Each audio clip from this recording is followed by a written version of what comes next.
আসসালামু আলাইকুম viewers, welcome back to my channel. আজকে আমি আপনাদের সাথে শেয়ার করব বড়ইর আচার। বড়ইর সিজনটা মোটামুটি শেষ। এই সময় কিন্তু শুকনো বড়ইটা বাজারে কিনে নিলে পাওয়া যায়। এই বড়ইটা দিয়ে আপনি যদি এইভাবে আচার তৈরি করে নেন, খেতে কতটা মজাদার হবে আপনি নিজেই চিন্তা করতে পারবেন না।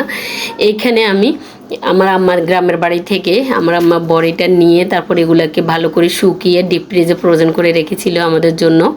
তারপর এই বড়িটা আসার সময় আমার আম্মা দেখে যখন গ্রামের বাড়িতে গিয়েছিলাম আমাদের দিয়ে দিয়েছিল আমাকে। এখন আমি ভালো ডিপ ফ্রিজ থেকে বের করে নিয়েছি। আমি ভালো করে এটাকে ধুয়ে পানি জড়িয়ে নিব। আর এদিকে আমি একটি কড়াইয়ের মধ্যে বাটালি গুঁড় দিয়েছি, এক টুকরা থেকে একটু কম দিয়ে আমি 1 কাপ পরিমাণ পানি দিয়ে গুঁড়টাকে ভালো করে গলিয়ে নিব, যাতে করে এই গুড়টা আমি ইউজ করি। সরাসরি দিব না, একটু গলিয়ে নিয়ে দিব। ভালো করে ধুয়ে পানি জড়িয়ে নিয়েছি দেখতে পাচ্ছেন। তারপরে বড়ির গায়ে পানি থাকবে, তাতে কোনো অসুবিধা নেই।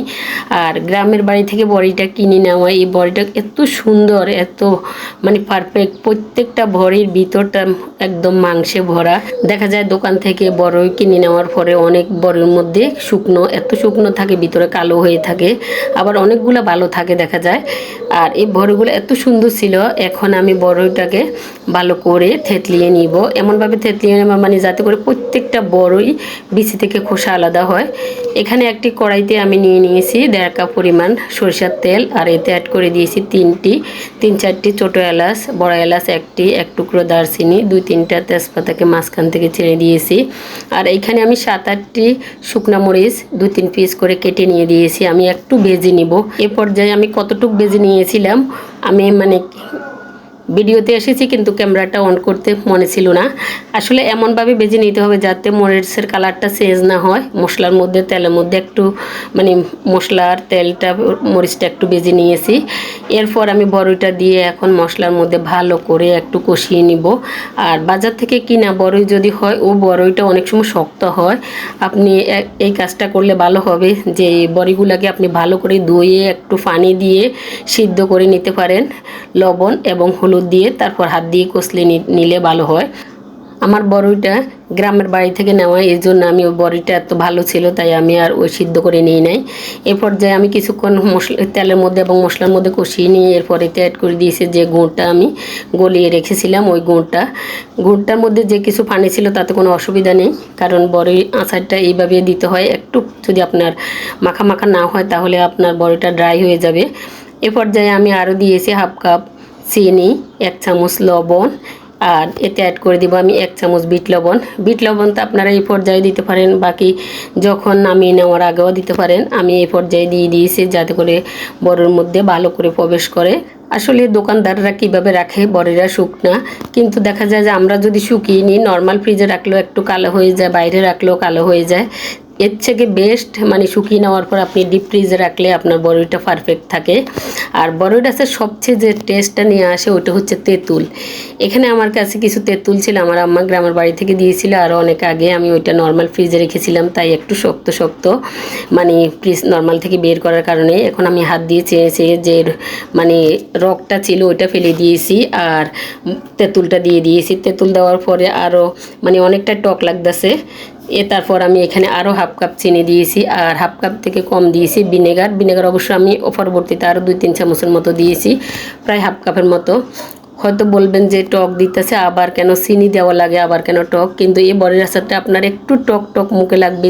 চিনিটাও বাড়িয়ে দিবেন, এতে করে আপনার এই বড়ির আচারটা অনেক বেশি সুস্বাদু হয়। এর পর্যায়ে আমি এতে অ্যাড করে দিয়েছি 1 চামচ চিলি ফ্লেক্স, কারণ আমি যে মরিচটা ইউজ করেছি ওই মরিচটা তেমন ঝাল না, এই জন্য 1 চামচ চিলি ফ্লেক্স দিয়েছি। ঝালটা আপনারা পছন্দ, তবে এই বড়ির আচারটা ঝাল থেকে মিষ্টি এবং টকটা হলে বেশি ভালো লাগে। আর এখানে আমার আম্মা আসার সময় আমাকে সে সাথে আচারও দিয়েছে বড়ির। আমার আম্মার আচারগুলো ছিল একটু টক মিষ্টি কম, কিন্তু এত মজা হয়েছে। আমার আম্মা বড়িটা ভেঙে দেয়নি, তারপরও প্রত্যেকটা বড়ি এত সফট ছিল যা বলার বাহিরে। আমি প্রত্যেক দিন, আমার জিভে তো এখনই জল এসে গেছে, প্রত্যেক দিন আমি এখান থেকে একটু একটু খাই। হালকা একটু লবণ দিয়ে খেতে এত মজা লাগে। আমার আম্মা মিষ্টি কম দিয়ে দেয়। আমি এই পর্যায়ে আর কিছুটা লবণ দিয়েছি। আর চিনি আমি মোটামুটি 1/2 কাপ করে আমি 4 বার দিয়েছি, এবং গুড় দিয়েছি। মানে তাতে করে আমার সম্পূর্ণ বড়ই আচারটা পারফেক্ট হয়েছে। আর বড়ই আচার পাঁচফোড়নের কোনো মশলা আমার কাছে পার্সোনালি ভালো লাগে না। এইখানে আমি 2 চামচ দিয়েছি বাজার জিরার গুঁড়ো। বাজার জিরাটা আপনারা ভেজে নিয়ে গোটাও দিয়ে দিতে পারেন, আর এইভাবে একটু মানে ব্লেন্ড করে বা শিলপাটা বেটে দিতে পারেন। আমি এখানে 2 চামচ দিয়েছি বাজার জিরার গুঁড়ো।